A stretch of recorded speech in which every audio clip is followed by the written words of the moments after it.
Good morning students. आशा करता हूँ कि आप सभी अच्छे होंगे, स्वस्थ होंगे।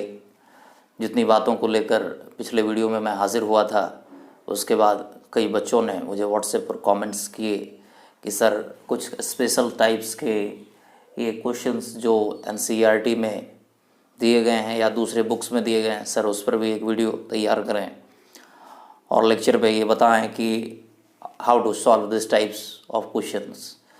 तो ये यूनिक टाइप का क्वेश्चन है जो कि आपको जनरल जो linear equation in two variable का स्टैंडर्ड फॉर्म है उस फॉर्म में नहीं दिया हुआ सवाल है। तो इस तरह के क्वेश्चंस का सॉल्यूशन किस तरीके से फाइंड आउट किया जाएगा, इस पर भी हमारी बातचीत होगी अभी। साथ ही साथ इस बात को ज़्यादा आप लोगों से कहना चाहूँगा कि स्टे होम, सेव लाइफ। आप घर में रहें और रीड करते रहें, पढ़ते रहें और प्रॉब्लम्स हो तो साझा करते रहें। तो ये यूनिक टाइप का क्वेश्चन है, जैसे कि 1/2x + 1/3y = 2। ये सारे क्वेश्चंस मैंने एनसीईआरटी से लिए हैं आपके। और इसका साइमल्टेनियसली दूसरा इक्वेशंस है 1/3x + 1/2y =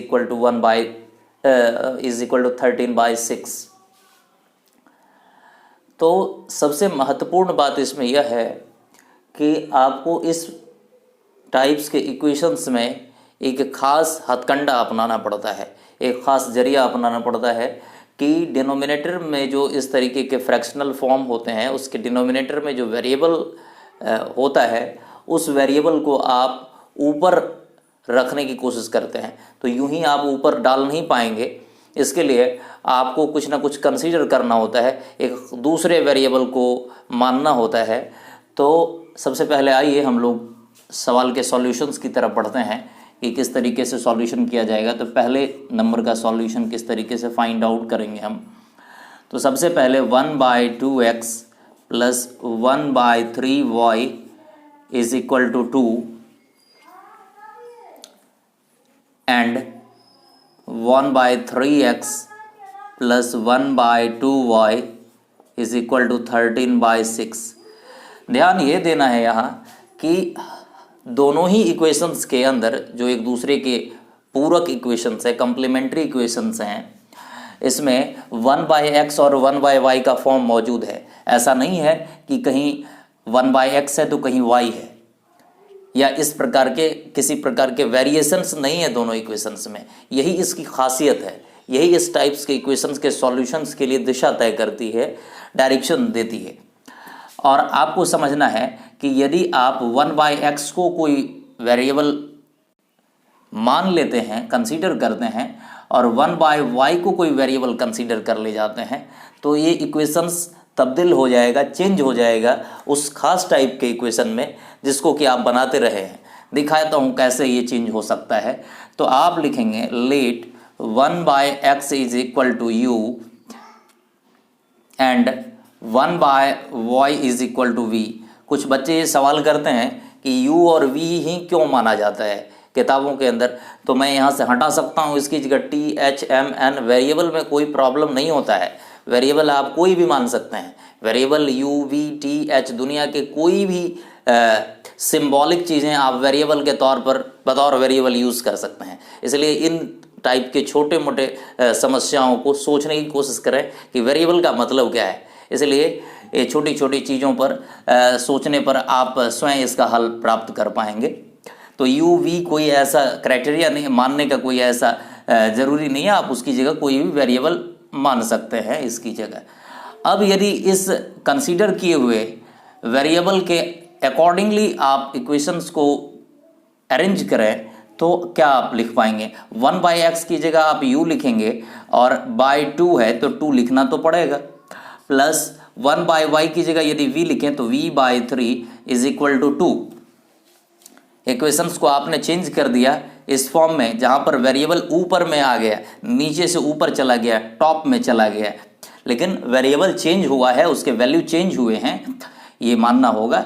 आफ्टर दैट देखिए इसको आप एक अरेंज फॉर्म देने के लिए 6 लिखें, 3u प्लस 2v, और यदि मैं एक साथ ही लिखूं तो इसे इक्वल टू 12 कर देता हूं। इसे आप इक्वेशन 1 मानेंगे। आफ्टर दैट दूसरे इक्वेशंस में भी ठीक उसी प्रकार से 1/3x को आप 1/x की जगह आप u मान सकते हैं, u/3 प्लस 1/2y की जगह आप लिखेंगे v/2 इज इक्वल टू 13/6।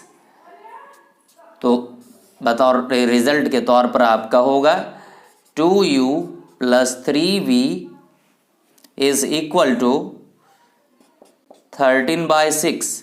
और यदि फाइनली हम इसके फॉर्म की बात करें तो 2u plus 3v is equal to 13, 6 cancel हो जाएगा और 13 मिलेगा। इसे इक्वेशन 2 मानना है।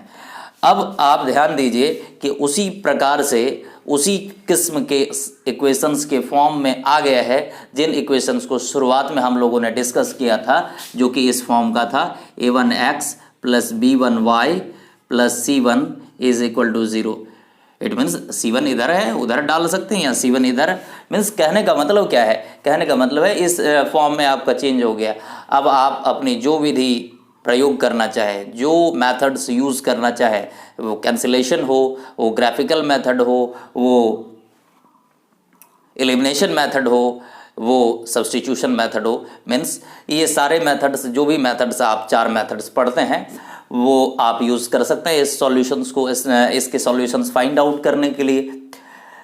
तो कहने का मतलब ये है कि आपको इस फॉर्म पहले देना होगा। आफ्टर दैट जब आपको इसका वैल्यू फाइंड आउट हो जाएगा तो मसलन मैं इसके u के वैल्यू की बात करता हूं, 1/3 आया, u का वैल्यू 1/3 आया। तो अब आप u तो वैल्यू नहीं है हमारा पर्पस है x is equal to find out करना, y is equal to find out करना। तो यदि मान लीजिए आपका u का वैल्यू रिजल्ट सॉल्व करके दोनों इक्वेशंस को 1/3 आ रहा है, तो आप क्या करेंगे? लिखेंगे u is equal to 1/3 and u क्या है? u आपने किसको माना था? 1/x को माना था, 1/3। It means that x is equal to 3।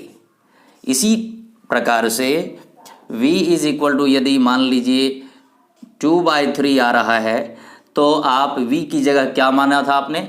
v किसको माना था आपने? 1/y को माना था, तो 1/y की जगह 2/3 लिख सकते हैं। It means that y is equal to 3/2 लिख सकते हैं। ये आंसर फाइंड आउट करने का तरीका होगा। ये तब जब आप इस दोनों इक्वेशंस को सॉल्यूशन करके u और v के वैल्यू फाइंड आउट कर चुके होंगे। u और v का वैल्यू फाइंड आउट करने के बाद पुनः आपको उसमें वैल्यू पुट करना है। After that you will get the real answer of the question. Go. तो ये हुई बात। अब इसमें दूसरे किस्म के सवालात भी मिलते हैं, जैसे कि क्वेश्चन नंबर 2 में ज़रा गौर करें तो आप देखिए सवाल वही है बट उसमें चेंजेस थोड़े दिख जाते हैं, इसलिए घबराने की आवश्यकता बिल्कुल नहीं है। इसमें जैसे 7x - 2y by xy is equal to 5। मैं एक इक्वेशन ले रहा हूं, इस तरीके से दूसरा इक्वेशन से इसका साइमल्टेनियसली दूसरा इक्वेशन होगा। मसलन 3x - 2y is minus by xy is equal to 3 something, यानी क्वेश्चन होगा कोई, उसका साइमल्टेनियसली आप चेक करें। तो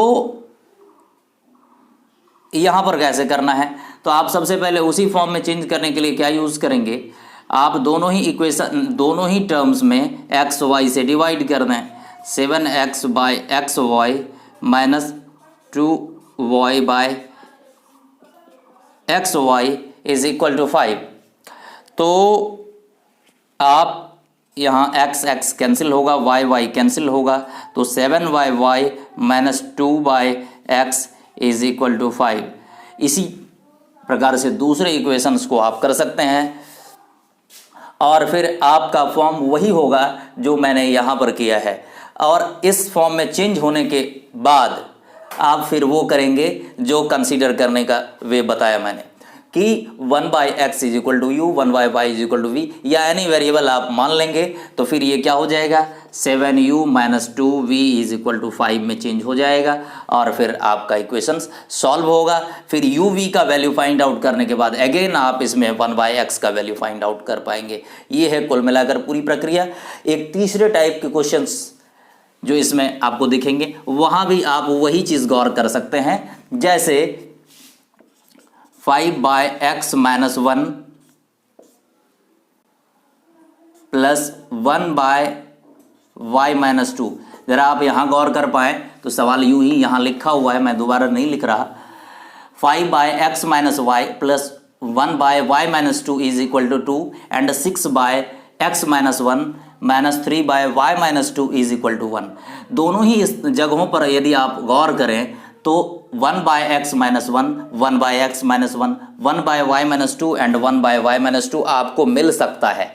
तो यदि मानने की बात आएगी तो ऐसे इक्वेशंस में आप क्या करेंगे, यहाँ पर 1/x - 1 इज इक्वल टू आप u मानेंगे और दोनों जगह कॉमन जो मिल रहा है 1/y - 2 को आप v मानेंगे और फिर अगेन इसमें पुट करके 5u plus v is equal to 2 and 6u - 3v is equal to 1 और फिर अगेन इसका सॉल्यूशन होगा। तो ध्यान ये बात का रखना है कि 1/x - 1 या 1/y - 2 हमने क्यों माना, तो ये कॉमन देखना है कि यहाँ पर कॉमन क्या मिल रहा है, x - 1 x - 1 means 1/x - 1 1/x - 1 1 यहाँ कहाँ से है, 5 × 1 तो लिखा ही जा सकता है और यहाँ पर 1/y - 2 और यहाँ भी 1/y - 2। तो दोनों ही जगह कॉमन जो मिल रहा है उस कॉमन को पहचानना है आपको। आफ्टर दैट आपको कंसीडर करना है किसी वेरिएबल को, तो ध्यान रखना है। नेक्स्ट रूट वाला है तो भी उसी टाइप्स का है, जैसे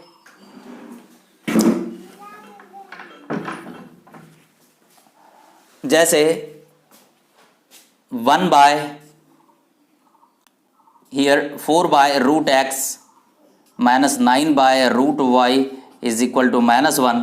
तो 1/√x को आपको u मान लेना है और 1/√x is equal to u मानेंगे।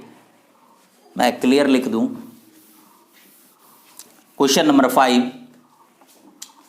4/√x - 9/√y is equal to -1। तो यहाँ भी देख लिए, यदि यहाँ दोनों ही इक्वेशंस में गौर करें तो 1/√x 1/√x 1/√y 1/√y common है। तो इसलिए इसमें कंसीडर करने वाली बात ये होगी कि आप 1/√x is equal to u माने and 1/√y is equal to v माने और इस तरीके से इस क्वेश्चन का सॉल्यूशन फाइंड आउट कर सकेंगे। आप कैसे फाइंड आउट करेंगे, यहाँ पर 4u - 9v is equal to -1 and 2u plus 3v is equal to 2। ये दोनों इक्वेशंस के सॉल्यूशन करने के बाद आपको u का वैल्यू पता चलेगा और फिर v का वैल्यू पता चलेगा। और यदि मान लीजिए u का वैल्यू आपने 2 फाइंड आउट किया तो अब ज़रा गौर करें, मैं 1/2 लेता हूँ, अक्सर ऐसे ही मिलेंगे वैल्यू और मिल जाए तो कोई दिक्कत नहीं, यूनिक वैल्यू मिल जाए तो कोई दिक्कत नहीं होगी आपको। Otherwise 1/√x is equal to मान लीजिए 1/2, it means that √x is equal to 2।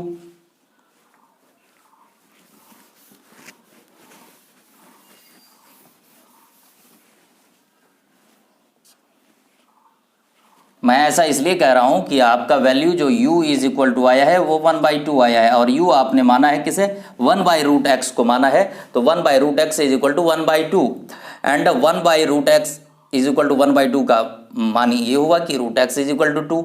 अब x is equal to find out करेंगे तो 2 का स्क्वायर हो जाएगा, रूट इस साइड आएगा स्क्वायर में आएगा और x is equal to 4 find out हो जाएगा आपका। इसी टाइप से v इज इक्वल टू भी फाइंड आउट किया जा सकेगा।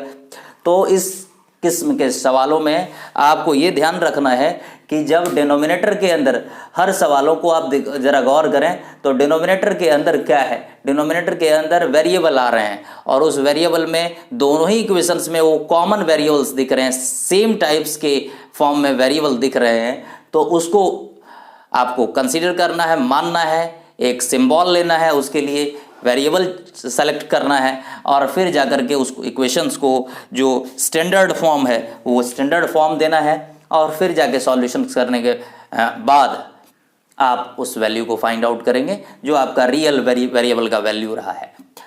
एक और इक्वेशंस यदि छूट गए ये, तो यहाँ भी आप क्या करेंगे, दोनों ही तरफ, जैसे मैं इस इक्वेशंस के पहले इक्वेशंस को ले लेता हूँ, 4x + 3y = 6xy, तो आप दोनों ही तरफ 6xy से डिवाइड कर दें और फिर वही चेंज हो, सॉरी xy से डिवाइड कर दें आप, तो ये इक्वेशंस किस तरीके से चेंज हो जाएगा, वो